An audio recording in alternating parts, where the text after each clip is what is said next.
The year was 2022. The date was January 23rd. It seemed like an ordinary day on r/teenagers. People asking for DMs, people complaining about not having a girlfriend, people asking for their name to be guessed, people wondering if they're ugly, etc. Nothing unusual whatsoever.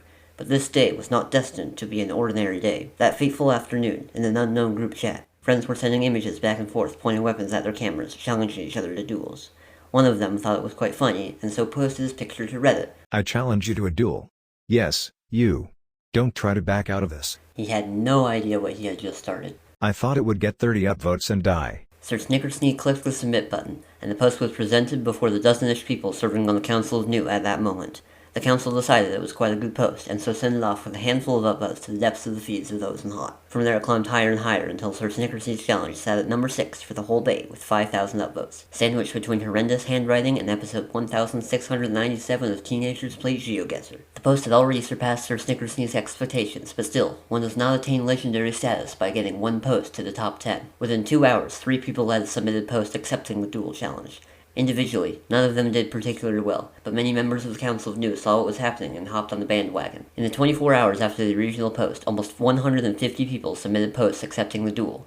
Sir Snickersnee's notification bell hit quadruple digits between all of the comments on his original post and all of the mentions he was getting on others. He was, quote, utterly bewildered. Among these dozens of posts was one submitted by Skater Oboist on the morning of January 24th, and for some reason the council decided that hers would top the heap, landing her even more upvotes than Snickersnee's original challenge. Approximately 24 hours after the original post, Steel Prime created the r/Sir Snickersnee battle to cut through the chaos and organize an actual battle. With advertising help from Sir Snickersnee himself, who at this point had basically achieved legend status, over 100 posts were made to the battle subreddit within 8 hours of its creation. Several factions were formed. The largest was the default anti-Snicker faction, which on Reddit was led by Steel Prime and called the Epipens for unknown reasons. The second largest was the Snicker faction, comprised of a surprising number who had decided to back Sir Snickersnee instead of adding to the army attacking him. Among the 18% remaining were independents who only fought for themselves, among whom was Elias Blade, who we'll get to later, neutrals who wished to observe the battle but did not get involved themselves, often confused with independents, mercenaries who fought for whoever offered to pay the most, often in the currency of cookies, merchants who merely sold weapons but didn't directly participate in the fighting, often confused with mercenaries, bards who played epic action music in the background, and medics, neutral parties ready to heal the wounded, organized directly by Steel Prime with debatable effectiveness throughout the duration of the war. If all that seemed like a lot, don't worry. Those were just the ones that Steel Prime made a dedicated flair for. There were actually even more factions, which were eventually made official on a Discord server. Now with a dedicated place to organize, the people were flooding in. It wasn't just challenges anymore. People were discussing plans and strategy, making memes, winning over mercenaries, the whole shebang. Still, it was one continuous stream, and how the actual battle would be fought remained up in the air. 14 hours after the subreddit was created, the solution presented itself.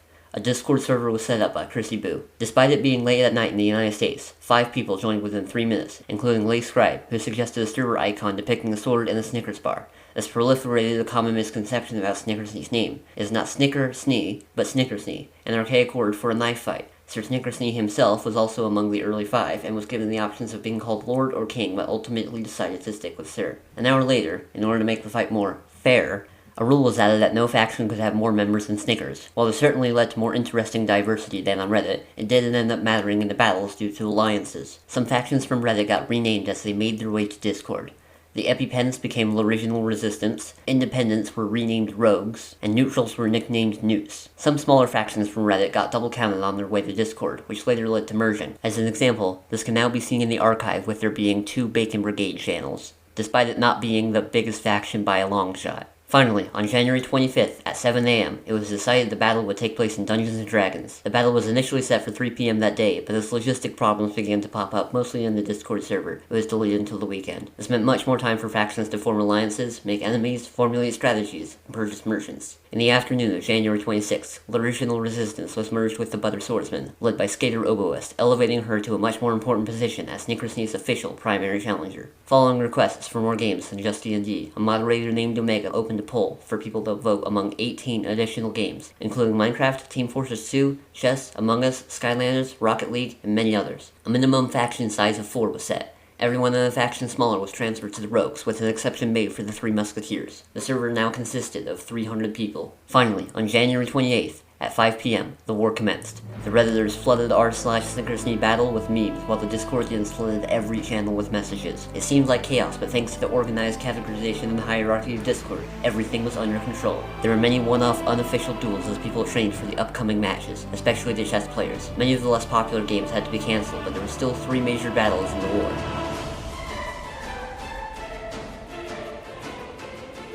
On January 29th, the D&D battle commenced. The belligerents consisted of Sir Snickersnee and 10 Snickers, and Skater and 12 Butter Swordsmen. Everyone was level 3, with 3 exceptions. Snickersnee was given level 9, Skater was given level 7, and one of the Snickers was accidentally set to level 1. Omega acted as the DM for the duration of the battle, which was several hours long. It didn't start well for the Snickers. About half of them ended up having to leave prematurely, compared to only 4 Butter Swordsmen. Still, they weren't as outnumbered as they would have been if everyone who had made a post joined in, and they had the strongest player on their side, plus a lot of luck. Sir Snickersnee kept rolling natural 20s and destroying whoever dared fight him, including Skater. But his health wasn't infinite, and after getting 3 kills, Sir Snickersnee fell to a Butter Swordsman. The only remaining Snicker, Nogtard, was hunted down soon after. The Snickers had lost the battle, but the war continued.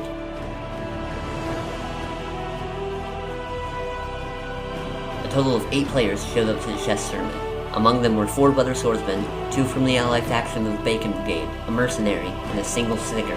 From these numbers, you would think the battle was once again hopelessly lost for the Snickers due to even worse outnumbering, but you'd be very wrong. To explain why, allow me to introduce you to the Elo rating system. In chess, every player has a certain rating, or Elo, based on their ability. 100 is the lowest possible rating for math reasons I won't get into, representing someone who plays basically at random, and every 400 points up means 10 to 1 odds of victory. For example, a 900 rated player has 10 to 1 odds of winning against a 500 rated player, and 100 to 1 odds of winning against someone who plays at random. The average casual chess player is about 800 Elo. So, getting back to the battle, the reason Omega stood a chance all on his own is because of rating. Almost everyone ranged from 600 to 800 Elo. The best player other than Omega was described as a Bacon Brigade, who was just over 900. Omega's Elo rating was 1,517. He crushed every opponent he played with ease, and why wouldn't he? Even taking into account the slight disadvantage he faced happening to play every game with black pieces, and the possibility of draws, his probability of winning was well over 95%. After Omega destroyed everyone else, Lay Scribe didn't even put up a fight, and instead chose to live for another day, conceding the Battle of Chess to the Snickers.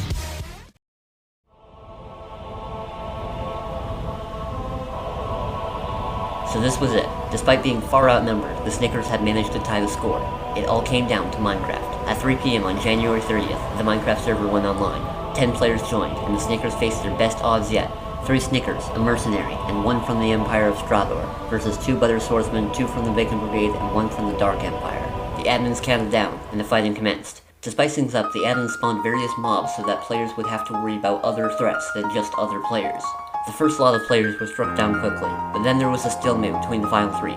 Lay Scribe from the Bacon Brigade, a Snicker, and a Butter Swordsman. All were too chicken to fight each other in such a high-stakes battle, so finally the admins teleported them to a small wooden box and released a Wither. The Snicker and Butter Swordsman went at each other, and the Snicker won the PvP fight but then died from the Wither status effect. Meanwhile, Lay Scribe had bolted out of the small wooden box with the Wither right on his tail and desperately ran for his life. The Scribe was able to last until just after the final Snicker perished, and then his hunger ran out, and logged off just before getting blown up by the boss mob.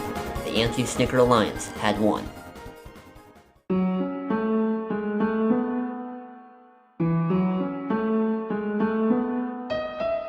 The Snicker War has gone down in r/King Asia's history as a week to be remembered. The duel meme arguably surpassed even the popularity of Car Girl. Even among the factional division, there was far more unity than had been seen in a very long time. No longer was everyone their own bubble. They were reunited around Sir Snickersnee. Sir Snickersnee's rapid rise to fame paved the way for other, quote, sub-celebrities after him. Most notably Soft Sparkles, who I was originally going to talk about, but this video is already way longer than I thought it was going to be. Perhaps another time.